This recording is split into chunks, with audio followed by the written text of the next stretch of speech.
है कह दे आइल बारे इंजीनियर हम इंजीनियर। हाँ झाट उखाड़े इंजीनियर हम। हाँ सिविल इंजीनियर। हाँ कौन इंजीनियर हम?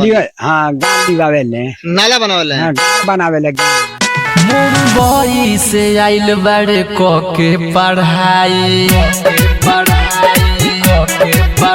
मुंबई से आइल बड़े के पढ़ाई हम गाँव भर के लोग सब करे बड़ाई हमारे छोट मोट नहीं सबके सीनियर है कह दे आइल बारे इंजीनियर हम इंजीनियर। हाँ झाट उखाड़े इंजीनियर हम। हाँ सिविल इंजीनियर। हाँ कौन इंजीनियर हम?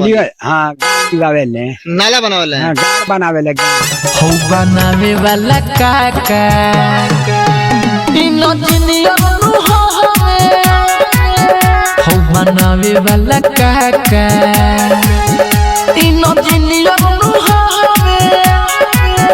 मुंबई से आइल बारे के पढ़ाई हम गाँव भर के लोग सब करे बड़ाई हाथ छोट मोट नहीं सबके सीनियर है कह दे आइल बारे इंजीनियर हम इंजीनियर। हाँ झाट उखाड़े इंजीनियर हम। हाँ सिविल इंजीनियर। हाँ कौन इंजीनियर हम?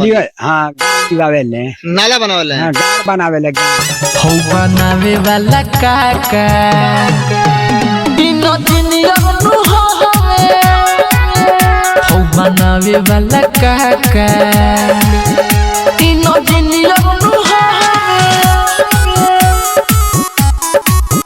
हो बनावे वाला काका Mix by Rajnish JK.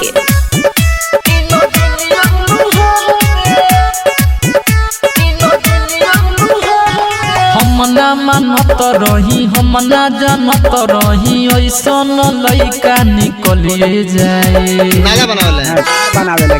निकलिए जाए गाँव भर के नाम कहिले बाटे रोशन ऐसन करे त बदलिए जाए हाथ देखे में लइका बाकी जेनियर है कह दे आइल बारे इंजीनियर हम इंजीनियर। हाँ झाट उखाड़े इंजीनियर हम। हाँ सिविल इंजीनियर। हाँ कौन इंजीनियर हम? हाँ गाड़ी बनावेले नाला बनावेले। हाँ गाड़ी बनावेले। हो बनावे वाला बाबा इंजीनियर हो बनावे वाला काका इंजीनियर हो बनावे वाला काका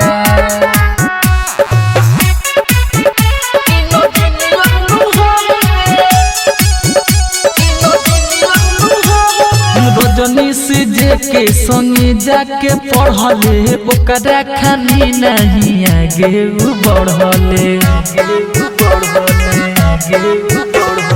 हे देखे लइका लीलताटे गुल हीरो खानी बाटे झुलपी झरले शीतल प्रेम साचो सीनियर है कह दे आइल बारे इंजीनियर हम इंजीनियर। हाँ झाट उखाड़े इंजीनियर हम। हाँ सिविल इंजीनियर। हाँ कौन इंजीनियर हम?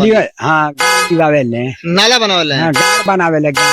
हो बनावे वाला काका इंजीनियर हो बनावे वाला काका